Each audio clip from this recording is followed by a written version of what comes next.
Hey everyone, I'm Sami Womack from A Sunny Side Up Life, and this week I am going to share with you guys all about the new land that we just bought.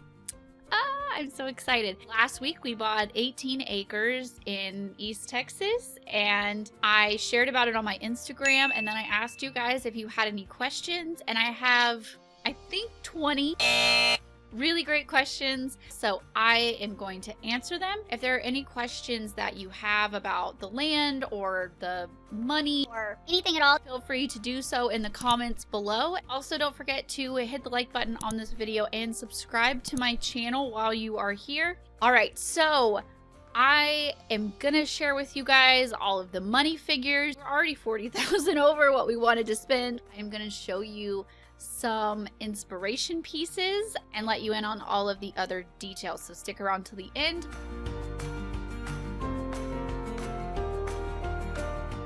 Okay, so let's jump into the questions. Question number 1: how did you decide that this was the land you wanted? So I jokingly said this tree. Our plot was somewhat, it was like, it had a semi-cleared area where I think they had planned to put a house. All of the trees that are still there are about 20 years old. That's not really relevant. This huge oak tree was right there where we parked the truck the first day that we all 5 went out to look at it together. I looked at this tree and I saw the sun shining through it, and you could hear the cows mooing on the land right across the street from us and the birds chirping, and I was just like, yeah, this is it. This tree. How much would you pay for this tree? Would you pay $120,000? Yeah, actually I probably would. There are probably thousands of trees. I'm not even exaggerating, and I'm all about the trees, the green, the birds, the wildlife, all of that. That's going to be amazing. The distance from town, I don't know if other people do this. We judge everything in minutes to Walmart. So it's about 10 minutes from Walmart, but it's technically out of the city limits. That's a sweet spot for us. We can do what we want. We don't have all the restrictions of being in the city. Our taxes are going to be a little bit cheaper, but yeah, we're only still 10 minutes from picking up groceries. Our third reason was there are very few building restrictions. You can't put mobile homes. You can't subdivide the land. So we couldn't like break a chunk off and resell it. We don't have like a minimum square footage. We don't have any restrictions about animals. We don't have, there's so many silly restrictions in like really fancy subdivisions, and that's just not us. Like, that is not for us at all. Another reason was it is in a really good school district. Even though our kids are homeschooled, that's always an option. I mean, you never know, like when they get older, if they might want to go to public school, or for resale value, it's in a really desirable area of the county and a really good school district. And lastly, it just felt like home. It just felt right from the get-go. So question number 2 was my beloved tree. I had posted the day that I announced that we had bought the land, the picture of Daniel and the girls by the beautiful tree, and I said that I needed name suggestions. And so this person asked, like, did you name the tree yet? No, I don't have a name for the tree yet, so I'd love some suggestions. So leave me some comments if you have some suggestions. What is the long run plan for all of this? Okay, so right now we plan to cash flow as much as we can. We've already put $300 towards some tractor work, and we have more dozer work, dirt work, and things like that lined up within the next couple of weeks. So we plan to cash flow that kind of stuff as much as we possibly can. And we want to build a storage building with a like lean-to carport for our RV to park under. That will also save us money because we have a storage unit now and we are paying for RV parking now. So that will save us $159 a month. So we want to try to cash flow that building as well, so we can also live in the RV while we are building. So we're going to see how that goes. Number 2, part of our plan is that we want to keep saving for as long as we can. We need about another $20,000 possibly to go towards our construction loan. We can use our loan as our land as collateral for the construction loan, but our loan officer told us to have at least another $20,000 in our back pocket just in case that the land wasn't enough collateral for the construction loan that we want. And also, now that we are back in debt and my car is an '07, so 13 years old, makes us very nervous. So we have decided that we want to up our emergency fund where it is currently at $15,000. We want to up it to $25,000 because I was like, my worst fear is that we're going to get in debt with this land, be on the hook for the payment every month, and then my car is going to die. As soon as we have an emergency fund of $25,000 and we have $20,000 extra to go towards our construction loan, then we'll be in business. Then we'll be ready for our construction loan. We are going to stay here in the rent house until the construction starts. And then we plan to live in the RV for the building period. But of course, we're going to see how that goes. Next question. So how did you decide to buy now? So if you guys have been following us for a while, you know that we've been in this rent house for 3 years. July will be 3 years. We had our house that we lived in before this for sale for about 1.5 years. So this has been a long time coming. Doing all of this has been about 4.5 years in the making. Daniel has been looking for property since our old house was for sale. So like I said, over 4 years ago. He's always on realtor.com looking for land, getting the alerts in his email.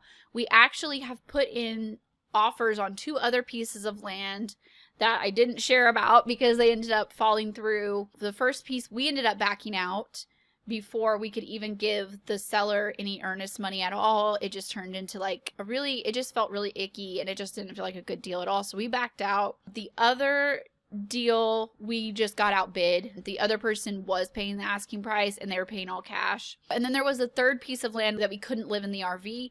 That was actually a piece of land on the lake, but the building restrictions were just ridiculous. And so we didn't even go through with making an offer on that one. But we just kept telling ourselves that, the right place would come along, it would present itself, and that if it was meant to be, it would be easy. It wouldn't be like with the first land where it just felt icky.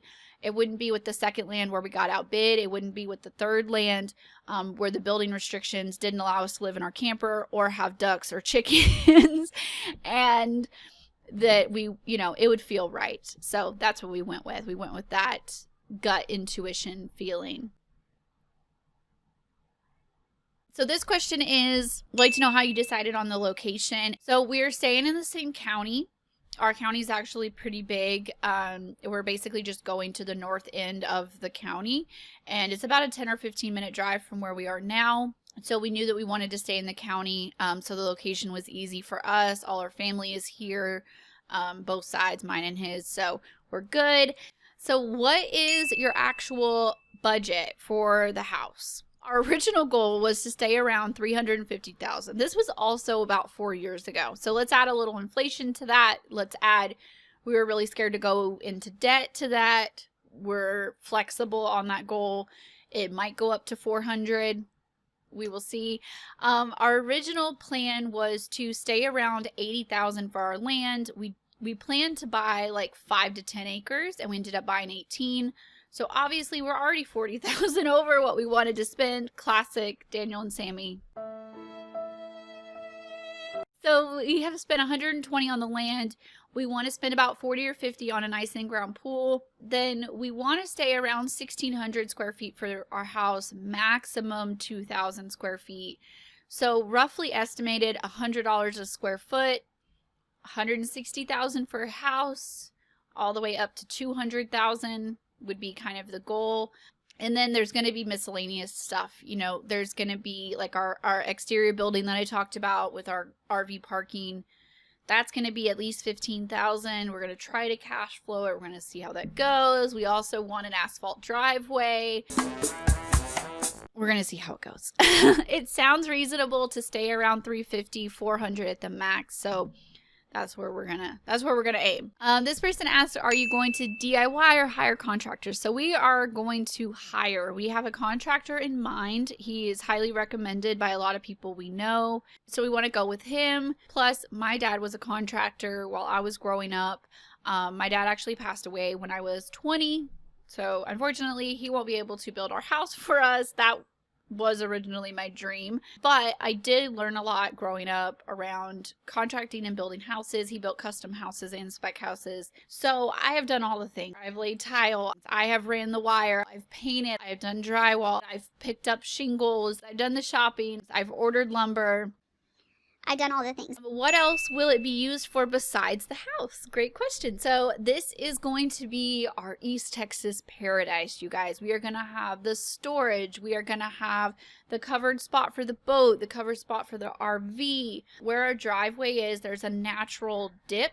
Like literally we drove our truck and it was like dam that up and try to make a small creek. We considered building a pond at some point in the future. We would love to build some four-wheeler trails. Of course, we want a garden. I really want ducks, some bunnies. I really want a couple of chickens, a couple more cats.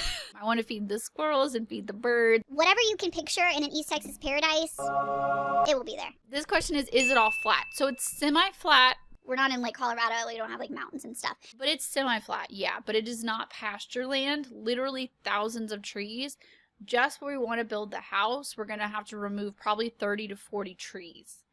So it's a lot. What will the house look like? Obviously, this is not exact. These are kind of some of my inspiration pieces. I have like a Pinterest board going. I have a saved album on Instagram. Just this kind of white farmhouse, big front porch, black tin roof. I want the 2-story windows in the living room. I have sketched a little bit.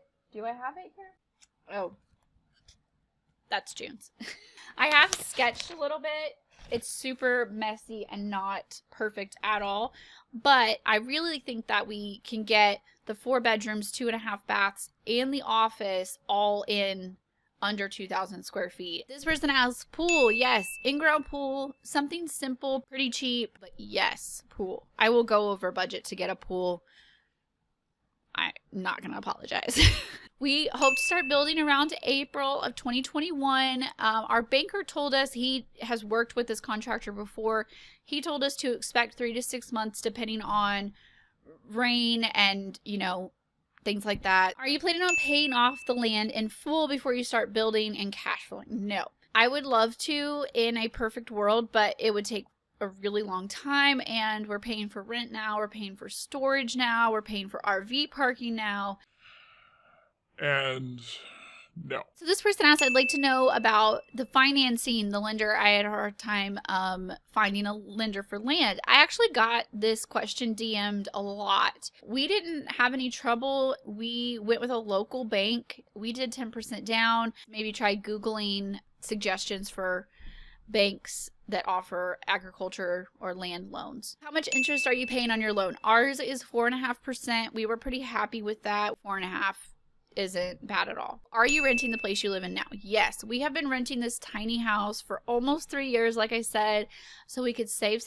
Like, we have been living well below our means on about half, 50 to 60% of our income, so we could do this. So we could build this house, buy this land, and yeah, we've been doing this for 3 years. So how hard will it be to get water and power? Well, the water is the one question that we don't really know for sure. Electricity is not going to be hard at all. We do have a water meter right at the edge of our property.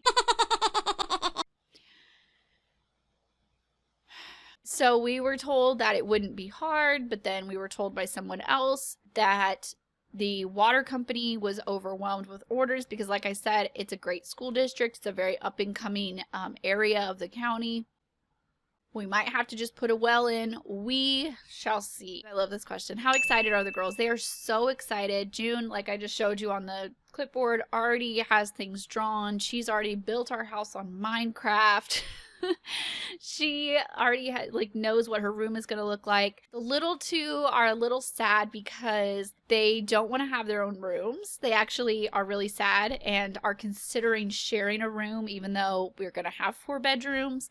At least until they're older. But they're so excited. They're excited about having a pool. They're excited about the land. They're excited about getting ducks, you know, all the things that are going to come with living in the country.